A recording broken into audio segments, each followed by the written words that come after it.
बिस्मिल्लाहिर्रहमानिर्रहीम। अस्सलाम वालेकुम स्टूडेंट्स। आपने राउंड 2 के अंदर चैप्टर नंबर 2 और चैप्टर नंबर 4 को डिस्कस किया था और उसका आपका टेस्ट भी हो चुका है। आज हमने राउंड 3 का जो कोर्स है उसे सिलेबस है उसे कवर अप करना है और वो हमारे पास चैप्टर 2 है, वो हमारे पास चैप्टर नंबर 5 आ जाता है और दूसरा हमारे पास चैप्टर नंबर 7 आ जाता है। तो आज हम जो चैप्टर नंबर 5 है उसको डिस्कस करते हैं। उसके अंदर देखते हैं कि हमारे अंदर चैप्टर के अंदर क्या क्या चीजें हैं और उनको हमने कैसे डिस्कस करना है। एक चीज आपने याद रखनी है कि इस चैप्टर का नाम सेल साइकिल है। मतलब ये कि इस चैप्टर के अंदर हम लोग सेल के हवाले से डिस्कस करेंगे कि सेल के पैदा होने से लेकर बनने से लेकर उसके डिवाइड होने तक उसके अंदर कौन कौन सी जो एक्टिविटीज है वो होती हैं, उन एक्टिविटीज के हवाले से स्टडी करना है और ये देखना है कि उन एक्टिविटीज को या सेल के डिवाइड होने का जो प्रोसेस है, क्योंकि सेल एक तरीके से डिवाइड नहीं करता। आपको पता है कि सेल के अंदर डिवाइड करने के भी मुख्तलिफ तरीके होते हैं, मुख्तलिफ मेथड होते हैं। उन मेथड के जरिए सेल क्या करते हैं, डिवाइड करते हैं।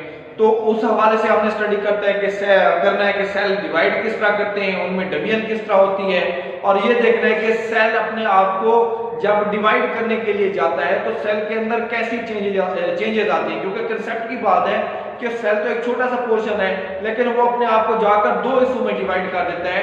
तो वो अपने आप को दो हिस्सों में कैसे डिवाइड करता है उसके अंदर कौन सी ऐसी चेंजेस आती हैं जिसकी वजह से वो अपने आप को क्या करता है, दो हिस्सों के अंदर डिवाइड करता है। इट्स मीन दैट कि इसमें हम सेल साइकिल, सेल के हवाले से, सेल के अंदर होने वाली एक्टिविटीज के हवाले से, सेल के अंदर होने वाले डिवीजन के लिहाज से स्टडी करेंगे और ये पढ़ेंगे कि उन डिवीजन या उन तकसीम का क्या फायदा होता है, उनकी वजह से क्या नुकसानात हो सकते हैं। अगर डिवीजन ठीक हो रही है तो उसका क्या फायदा होगा, अगर डिवीजन ठीक नहीं हो रही तो उसका क्या फायदा होगा। इसके अलावा हम लोग सेल की डेथ के हवाले से भी पढ़ेंगे, क्योंकि सेल के अंदर जो डेथ का प्रोसेस है वो भी मौजूद होता है। बाद सेल ऐसे होते हैं कि उनकी एक स्पेसिफिक एज होती है।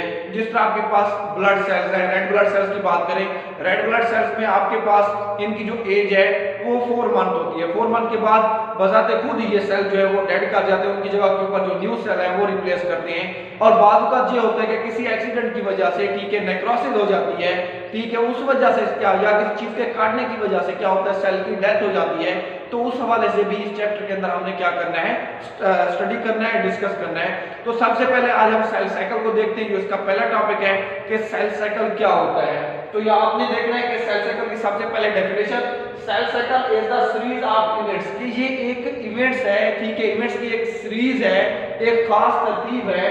From the time a cell is produced, उस टाइम से ये शुरू होती है सेल के अंदर जब सेल पैदा हो जाता है, until it complete mitosis, और उस वक्त तक ये चलती है जब तक उसके अंदर कौन सा प्रोसेस, माइटोसिस का प्रोसेस होता है एंड प्रोड्यूस न्यू सेल, और वो क्या करता है, वो नए सेल पैदा करता है। मतलब कि एक सेल के पैदा होने से लेकर उसके माइटोसिस करने तक उसमें जितने किस्म के भी इवेंट्स आती हैं उन तमाम इवेंट्स के हवाले से स्टडी करना, उन तमाम इवेंट्स के हवाले से पढ़ना, और उस वक्त तक जब तक कोई नया सेल नहीं बनाता उस तमाम अमल को आप लोग नाम देते हैं किस चीज का, उसे आप लोग नाम देते हैं सेल साइकिल का।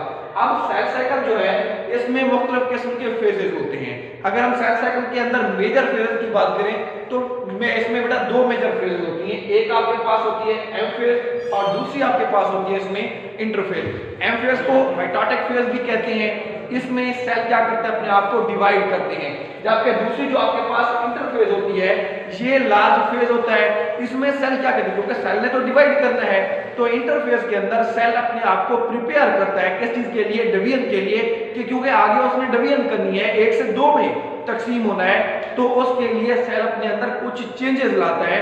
तो वो चेंजेस क्या कौन से फेज के अंदर होती है, वो चीजें आपके पास इंटरफेज के अंदर होती हैं। तो ये आपने याद रखना है कि जो एम फेज होता है ये शॉर्ट फेज होता है, और जो आपके पास जो एम फेज होता है ये शॉर्ट होता है, जो इंटरफेज होता है ये क्या होता है, लार्ज होता है। इंटरफेज जो एम फेज है ये टोटल फेज का 10% होता है, जबकि जो इंटरफेज है ये टोटल फेज का 90% आप लोगों के पास क्या होता है, हिस्सा होता है। तो हम एम फेज में मैंने आपको बताया कि इसका नाम माइटोटिक फेज है, कि इसमें सेल अपने आप को डिवाइड करता है, जबकि इंटरफेज में सेल क्या करता है, अपने आप को प्रिपेयर करता है। सेल ने जब अपने आप को प्रिपेयर करना होता है तो उसके लिए सेल मुख्तलिफ स्टेप से गुजरता है। उसमें जो पहला इसके पास फेज आता है उसे आप लोग नाम देते हैं G1 फेज के अंदर। G1 फेज में भी कुछ ऐसी एक्टिविटीज होती हैं जो सेल को क्या करती है, प्रिपेयर करती है किसी के लिए, डिवीजन के लिए। तो हमने वो एक्टिविटीज देखी है कि G1 फेज के अंदर कौन कौन सी एक्टिविटीज जो है वो होती हैं और वो जिसके जरिए सेल अपने आप को प्रिपेयर करता है। तो पहली इसके अंदर एक्टिविटी ये होती है कि इंक्रीज सप्लाई ऑफ प्रोटीन, के सेल के अंदर जो सप्लाई ऑफ प्रोटीन है वो क्या करती है, वो बढ़ जाती है। क्यों बढ़ती है? वजह ये है कि नेक्स्ट फेज में सेल को डिवाइड करने के लिए प्रोटीन की जरूरत पड़ती है। Increase the number of organelles, के सेल क्या करता है, नंबर ऑफ ऑर्गेनेल्स को बढ़ाता है। नंबर ऑफ ऑर्गेनेल्स से क्या है, माइटोकॉन्ड्रिया को बढ़ाता है, ठीक है। इसके अलावा आप कह सकते हैं राइबोसोम्स की तादाद जो है उनको बढ़ाता है। क्यों? क्योंकि एक सेल ने दो में डिवाइड करना है, तो उस लिहाज से सेल क्या करते हैं, अपने नंबर्स को भी बढ़ाते हैं ताकि वो इक्वल तरीके से क्या हो सके, तमाम जो ऑर्गेनेल्स हैं दोनों पार्ट के अंदर डिस्ट्रीब्यूट हो सके। ग्रो इन साइज, सेल क्या करते हैं, साइज में इजाफा करते हैं। एंड सिंथेसिस वेरियस एंजाइम, और मुख्तलिफ एंजाइम क्या करता है, बनाता है, जो किस चीज के लिए, जो सेल डिवीजन के लिए जरूरी होते हैं या जो नेक्स्ट स्टेप आ रहा होता है उस नेक्स्ट स्टेप के लिए वो क्या होते हैं, जरूरी होते हैं। G1 फेज के बाद हमारे पास दूसरा फेज आता है, उस फेज को आप लोग नाम देते हैं बेटा S फेज का। यहाँ पर आपने याद रखना है, ये वो डेफिनेशन के अंदर भी शार्ट के अंदर भी लगता है कि what do you mean by S phase, या S फेज के अंदर सेल के अंदर क्या एक्टिविटी होती है। तो ये आपने याद रखना है कि सेल के अंदर जब S फेज स्टार्ट होता है, इसमें क्रोमोसोम्स क्या करते हैं, डुप्लीकेट करते हैं। क्रोमोसोम्स अपनी तादाद को क्या करते हैं, बढ़ाते हैं, सिस्टर क्रोमैटिड्स बनाते हैं, ताकि जब एक सेल दो में डिवाइड हो तो दोनों सेल्स के अंदर क्रोमोसोम्स की तादाद क्या हो, इक्वल हो। क्योंकि माइटोसिस का आपने अमल पढ़ा हुआ है कि माइटोसिस में क्या होता है कि एक सेल अपने आप को दो में डिवाइड करता है, लेकिन उसमें क्रोमोसोम की तादाद क्या रहती है, सेम रहती है। तो इस वजह से एस फेज में क्रोमोसोम अपने आप को क्या करते हैं, डुप्लीकेट करते हैं। उसके बाद नेक्स्ट फेज आपके पास G2 फेज होता है। G2 फेज में भी सेल क्या करते हैं, prepare protein that essential for mitosis, के ऐसी प्रोटीन प्रिपेयर करते हैं जो तकसीम के अमल के जरिए जो एम फेज के लिए क्या होती है, जरूरी होती है। इसके अलावा आपने याद रखना है कि बाद सेल ऐसी एक्टिविटीज से गुजरते हैं, ऐसे मराहल से गुजरते हैं जिससे उनके अंदर डिवीजन का जो प्रोसेस है वो परमानेंटली स्टॉप हो जाता है, या ये होता है वो कुछ टाइम के लिए जो है वो स्टॉप हो जाता है। तो इस फेज को, और ये फेज डायरेक्टली G1 फेज के बाद आता है कि जैसे सेल G1 फेज में आते हैं, अगर उन्हें डिवाइड नहीं करना तो वो कौन से, वो G0 फेज के अंदर चले जाते हैं। और G0 फेज वो फेज है जिसमें सेल के अंदर डिवीजन का जो प्रोसेस है वो क्या करता है, स्टॉप कर जाता है। तो आपने याद रखना है कि इसमें G0 फेज के अंदर सेल के अंदर जो एक्टिविटीज हैं वो स्टॉप हो जाती हैं। अब अगर इसमें हम लोग बात करें न्यूरॉन सेल्स की, तो आपको याद होना चाहिए कि अगर न्यूरॉन सेल्स G1 फेज से डायरेक्टली तौर पर G0 फेज के अंदर चले जाते हैं तो ये इनडेफिनिट पीरियड के लिए चले जाते हैं, इनकी कोई टाइम मखसूस नहीं होता। अगर हम इसी तरह बात करें किसी की लिवर और किडनी की, तो याद रखना है कि ये सेमी परमानेंट, यानी कि कुछ टाइम के लिए जाते हैं और कुछ टाइम के बाद वो क्या करते हैं, G0 फेज से निकलकर दोबारा डिवीजन के अमल से गुजरना शुरू कर देते हैं। न्यूरॉन सेल्स परमानेंट चले जाते हैं, कोई इनका टाइम पीरियड नहीं होता, जबकि जो आपके पास लीवर और किडनी के सेल हैं ये कुछ टाइम के लिए जाते हैं, उसके बाद ये क्या करते हैं, उसके बाद ये दोबारा डिवीजन के प्रोसेस के अंदर आ जाते हैं। इसके अलावा जो एपिथेलियल सेल्स होते हैं, अपर लेयर बना रहे होते हैं, ठीक है, ऑर्गन्स की, ठीक है, टिश्यूज की, वो आपने याद रखना है कि कभी भी G0 फेज के अंदर दाखिल नहीं होते हैं, इसमें कि वो हमेशा अपने आप को क्या करते रहते हैं, डिवाइड करते रहते हैं। तो इंटरफेजेस के आपने कितना, आपने 4 फेज पढ़े, G1 फेज पढ़ा, S फेज पढ़ा, और उसके बाद G2 फेज पढ़ा और G0। G1 में मैंने आपको बताया कि कुछ एक्टिविटीज होती है, कुछ प्रिपरेशन का अमल होता है, कुछ प्रिपरेशन का अमल जो है S फेज में होता है, क्रोमोसोम को जिस तरह डुप्लीकेट किया जाता है।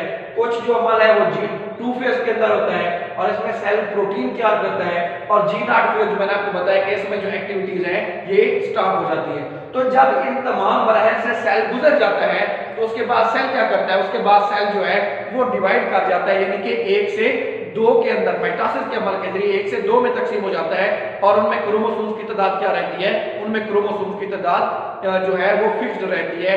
तो इस वजह से जो इंटरफेज है ये हमेशा बड़ा होता है और ये 90% पोर्शन के ऊपर मुश्तमिल होता है और 10% जो पोर्शन है वो डिवीजन वाला होता है। तो ये आज आपके पास टॉपिक था सेल साइकिल का, जिसमें हमने देखा कि सेल जो है वो मुख्तलिफ मराहल से कैसे गुजरता है, उसमें फेजेस क्या हैं, उसमें जो इवेंट्स हो रहे हैं वो कौन कौन से होते हैं, या सेल ने अपने आप को अगर डिवाइड करना है तो सेल कौन कौन से स्टेप से गुजरने के बाद अपने आप को क्या करता है, डिवाइड करता है। तो उम्मीद है कि आज का लेक्चर आपको समझ आ गया होगा।